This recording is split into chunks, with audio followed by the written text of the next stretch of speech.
दोस्तों, बिहार सचिवालय परीक्षा को लेकर बहुत बड़ी अपडेट है। तो चलिए फटाफट देखिए क्या कुछ है अपडेट। CGL 3 PT एग्ज़ाम को लेकर सभी चीज़ों के बारे में आप सभी को बताने वाले हैं। तो चलिए सभी चीज़ों के बारे में आप सभी देखिए। इस बार की जो भर्ती है दोस्तों, सचिवालय सहायक यानी CGL 3 की बहुत ज़्यादा विवादों में रहा है और विवाद का मेन कारण जो है पेपर लीक है, ये सब चीज़ें हैं। और आप सभी ये जानना चाहते हैं कि परीक्षा को लेकर क्या कुछ हुआ है। और आप देखिएगा तो अभी जो है 23 तारीख प्रथम पाली की परीक्षा को रद्द किया गया है। तो उसका जो डेट दिया गया है 5 मार्च, और ऑफिशियल साइट पर अभी तक एडमिट कार्ड कुछ भी चीज़ें का नोटिस नहीं आया है। तो आप सभी इसके बारे में जानना चाहते हैं। और बाकी जो दूसरी तीसरी पाली है, 23 तारीख सेकेंड पाली और 24 तारीख फर्स्ट पाली, तो उसको लेकर क्या कुछ हुआ है, सभी चीज़ों के बारे में आप सभी को बताने वाले हैं। और आप सभी दोस्तों कमेंट करके फटाफट ये बताइए कि आपकी परीक्षा किस चरण में हुई है, फर्स्ट सेकेंड थर्ड। फर्स्ट यानी 23 तारीख प्रथम पाली, 23 तारीख द्वितीय पाली और 24 तारीख तृतीय पाली, किस पाली में आपकी परीक्षा हुई है, फटाफट आप सभी कमेंट करके बताइए। अभी जो भी फर्स्ट पाली वाले छात्र हैं, चाहे आप एग्ज़ाम दिए हैं या नहीं दिए हैं, सभी के यहाँ पर क्या है कि 3,03,000 छात्रों का एडमिट कार्ड जारी किया जाएगा और पुनः से री एग्ज़ाम लिया जाएगा। री एग्ज़ाम लेने के बाद फिर रिजल्ट ये सब चीज़ें दिया जाएगा। और बाकी देखिएगा 23 तारीख सेकेंड पाली, तो उसमें भी 3,03,000 छात्र है। और थर्ड पाली 24 तारीख फर्स्ट पाली में 3,03,000 है। इस तरह से टोटल 9,12,000 छात्रों की संख्या है। तो चलिए एक एक करके सभी चीज़ों के बारे में आप सभी देखिए। बिहार SSC की ओर से क्या कुछ अभी चल रहा है, सभी चीज़ों को लेकर आप सभी को क्लियर करने वाले हैं।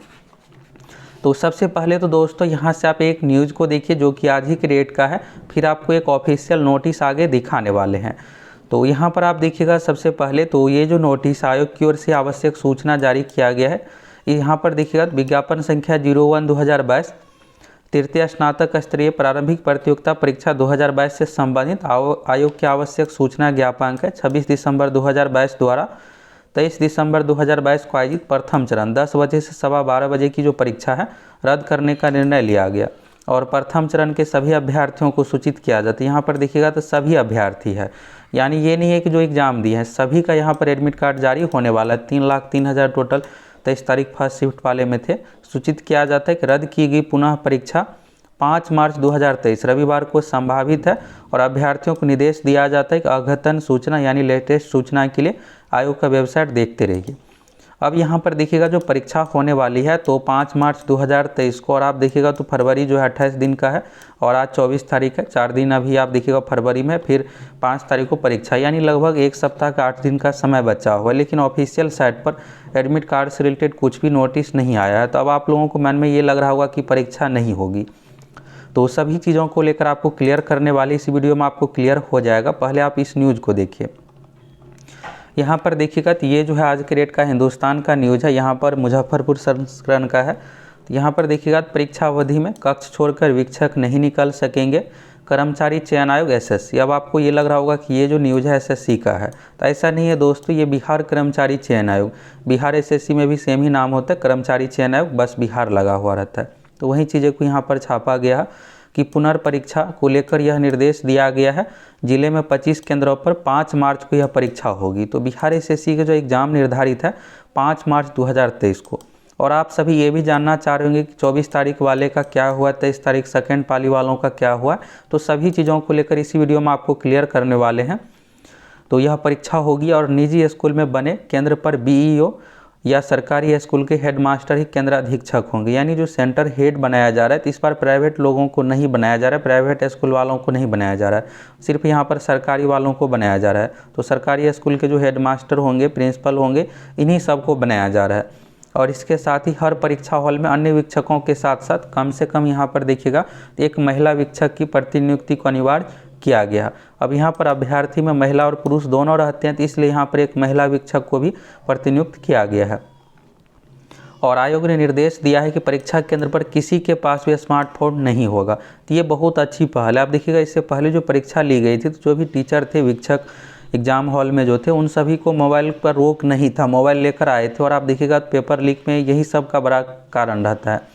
तो यहाँ पर स्मार्टफोन किसी को भी अलाउ नहीं किया गया। जो केंद्राधीक्षक रहेंगे तो केवल बटन वाले फ़ोन का उपयोग कर सकेंगे। केंद्राधीक्षक यानी जो सेंटर हेड, तो सेंटर हेड को यहाँ पर बटन वाले में मोबाइल इसलिए अलाउ किया गया कि अगर परीक्षा को लेकर कुछ भी विवाद, कुछ भी चीज़ें होता है तो फिर आगे अधिकारी को बताना है तो मोबाइल रहेगा तब तो कॉल करेंगे। इसलिए यहाँ पर बटन वाले यानी कीपैड वाले नॉर्मल मोबाइल अलाउ किया गया है बस केंद्राधीक्षक को। बाकी टीचर या स्टूडेंट तो बिल्कुल भी अलाउ नहीं है, अच्छे से चेक होगा। टीचर को भी, किसी को भी स्मार्टफोन पर अलाउ नहीं है। स्मार्टफोन में अगर अलाउ किया जाता है तो फिर सोशल मीडिया के माध्यम से क्वेश्चन ये सब चीज़ें वायरल हो जाती है, इसलिए यहाँ पर नहीं किया गया। तो ये बहुत अच्छी पहल है। बाकी यहाँ पर देखिएगा परीक्षा के एक दिन पहले, अब पिछली बार क्या हुआ था कि ये भी चीज़ें देखने को मिला था कि जितने भी सेंटर थे, कुछ सेंटर पर ऐसे भी जगह थे जहाँ पर जैमर काम ही नहीं कर रहा था। इसलिए इस बार क्या है कि परीक्षा से एक दिन पहले 4 मार्च को शाम में ही जैमर सारा कुछ इंस्टॉल कर दिया जाएगा। अगर कुछ भी दिक्कत रहेगा तो उसी दिन सारा प्रॉब्लम को सॉर्ट आउट कर लिया जाएगा। नहीं तो होता क्या है कि अगर एग्ज़ाम वाले दिन अब परीक्षा होना है 10 बजे, सब 8-9 बजे लगाया जाएगा, फिर जैमर काम ही नहीं कर रहा है तो उसी तरीके से छोड़ दिया जाता है। इसलिए सारा कुछ यहाँ पर गाइडलाइंस दे दिया गया है। उस दिन शाम 4 बजे तक इसे क्रियाशील कर देना है और 11 बजे के बाद नहीं मिलेगा प्रवेश। अब आपको ये लग रहा होगा कि जो बिहार एसएससी की परीक्षा होती है 10 बजे से 12:15 बजे 2 घंटा 15 मिनट की ये परीक्षा है, तो ये टाइम यहाँ पर 11 बजे क्यों दिया हुआ है? तो यहाँ पर देखिए डीईओ अजय कुमार सिंह ने कहा है कि डीएम और आयोग के निर्देश का सभी केंद्राधीक्षक सख्ती से पालन करेंगे। किसी भी अभ्यर्थी को 11 बजे के बाद प्रवेश नहीं दिया जाए। निजी स्कूल में बने केंद्र पर केंद्राधीक्षक के साथ वीक्षक भी सरकारी स्कूल के ही होंगे। ये शिक्षक भी नियमित होने चाहिए। और यहाँ पर देखिएगा तो सभी केंद्रों पर लगेगा पब्लिक एड्रेस सिस्टम। आयोग ने निर्देश दिया है कि सभी परीक्षा केंद्र पर पब्लिक एड्रेस सिस्टम लगाया जाए और सभी परीक्षा कक्ष में 24 परीक्षार्थियों पर 3 वीक्षक और 24 से अधिक होने पर प्रत्येक अतिरिक्त 24 अभ्यर्थियों के लिए एक वीक्षक की प्रतिनियुक्ति होगी। तो यहाँ पर सारा कुछ गाइडलाइंस देख ले। गाइडलाइंस में यही है दोस्तों कि जैमर पर सख्ती किया गया और यहाँ पर टाइम जो है 11 बजे। तो यहाँ पर होगा क्या दोस्तों कि इस बार जो परीक्षा होने वाली एक ही शिफ्ट में, सिर्फ 23 तारीख प्रथम पाली का रद्द हुआ है तो एक ही शिफ्ट में। अब बीपीएससी की भी देखिएगा परीक्षा तो एक ही पाली में ली जाती है, तो उसमें जो टाइम रहता है 12 बजे से 2 बजे के बीच में, इसमें भी आपको यही समय देखने को मिलेगा। अब एक ही पाली में परीक्षा होना, अगर 2 पाली में रहता 10 बजे से 12:15 बजे, इसलिए यहाँ पर टाइम 11 बजे लिखा हुआ। 1 घंटा पहले एग्जाम हॉल में आपको प्रवेश करने दिया जाएगा, इसके बाद नहीं। अभी हाल फिलहाल बीपीएससी एग्जाम में भी ऐसा ही हुआ था। तो आपका जो एडमिट कार्ड जारी होगा उस पर समय सारा कुछ दिया हुआ रहेगा, उसी अनुसार आपको जाना, रिपोर्टिंग टाइम सब कुछ क्लियर दिया हुआ रहेगा। अब आप ये सोच रहे होंगे कि एडमिट कार्ड तो आया नहीं है तो फिर परीक्षा कैसे होगा और टाइम भी बहुत कम है। तो बिहार एसएससी का एक और नोटिस यहाँ पर देखिए, फिर आपको क्लियर होगा। तो यहाँ पर देखिएगा तो ये जो है इंटर लेवल से संबंधित है और इंटर लेवल देखिएगा तो क्या कुछ यहाँ पर गाइडलाइंस है आयोग का, उसके बारे में देखिए। परीक्षा की निर्धारित तिथि से कम 7 दिन पूर्व प्रवेश पत्र आयोग की वेबसाइट पर अपलोड किया जाना आवश्यक है ताकि सभी परीक्षार्थी द्वारा ससमय प्रवेश पत्र डाउनलोड किया जा सके। इतना समय इसलिए भी आवश्यक है कि यदि परीक्षार्थी के प्रवेश पत्र में कोई त्रुटि हो या उसे डाउनलोड करने में कठिनाई हो तो इन कठिनाइयों का ससमय निष्पादन निराकरण किया जा सके। इसके बाद इस परीक्षा से संबंधित अनेक अभ्यर्थी राज्य से बाहर रह रहे जिन्हें वापस आकर परीक्षा शामिल होने के लिए कुछ समय की आवश्यकता होती है। तो ये देखिएगा दूसरे एग्जाम का गाइडलाइंस है, तो गाइडलाइंस सभी एग्जाम पर वही लागू होता है। तो इसलिए दोस्तों आप लोगों की जो परीक्षा है यहाँ पर बिल्कुल ससमय होने वाली है। अभी आप देखिएगा तो लगभग 8 दिन का समय बचा हुआ है। और आयोग की तैयारी की बात करें तो आयोग की ओर से पूरे जोरों शोरों से इस परीक्षा को लेकर तैयारी चल रही है और आज रात ही ऑफिशियल साइट पर एडमिट कार्ड जारी कर दिया जाएगा। आप देखिएगा पिछली बार क्या हुआ था कि 12 तारीख को एडमिट कार्ड जारी किया गया था परीक्षा से 10 दिन पहले, और इस बार परीक्षा से 7 दिन पहले एडमिट कार्ड जारी किया जाएगा। तो उस समय आप सभी को एडमिट कार्ड आयोग की ओर से जारी कर दिया जाएगा। आज ही रात ऑफिशियल साइट पर जारी हो जाएगा। बाकी आयोग की ओर से एडमिट कार्ड, अटेंडेंस शीट, ये सब सारी प्रक्रिया पहले से तैयार कर लिया गया है। बस ऑफिशियल साइट पर सभी छात्रों का डेटा, एडमिट कार्ड से रिलेटेड कहाँ किसका सेंटर होगा, ये सब पर काम चल रहा है। और आज रात तक ये कंप्लीट होने के बाद ऑफिशियल साइट पर एडमिट कार्ड जारी कर दिया जाएगा। अगर देरी होता है तो कल तक हर हाल में एडमिट कार्ड आ जाएगा। यानी परीक्षा से 1 सप्ताह पहले आप सभी को एडमिट कार्ड मिलने वाला है और परीक्षा जो है बिल्कुल 5 मार्च को ही होगी। और देखिएगा तो आयोग की ओर से कुछ तो ऐसा नोटिस आया नहीं है कि परीक्षा स्थगित हो गई ये सब, इसलिए आप सभी को यही डेट को मान कर चलना है कि परीक्षा बिल्कुल है। और इसी तरह से आप देखिएगा तो पिछली बार जो परीक्षा लिया गया था 23 दिसंबर को, 24 दिसंबर को, तो इसी तरह से नोटिस आया था। तो आज रात में ऑफिशियल साइट पर आ जाएगा, जिसमें आप अपना रजिस्ट्रेशन नंबर, पासवर्ड या डेट ऑफ बर्थ दे करके आप अपना एडमिट कार्ड डाउनलोड कर सकते हैं। एडमिट कार्ड पर जो भी निर्देश रहेगा उन सभी को आप सभी को अच्छे तरीके से पालन करना है। तो ये तो हो गया दोस्तों जो प्रथम पाली वाले छात्र है उसका, तो उन सभी का एग्ज़ाम होना है। 5 मार्च को परीक्षा ली जा रही है। अब बात करते हैं यहाँ पर जो दूसरे तीसरे पाली वाले छात्र है उसका क्या हुआ।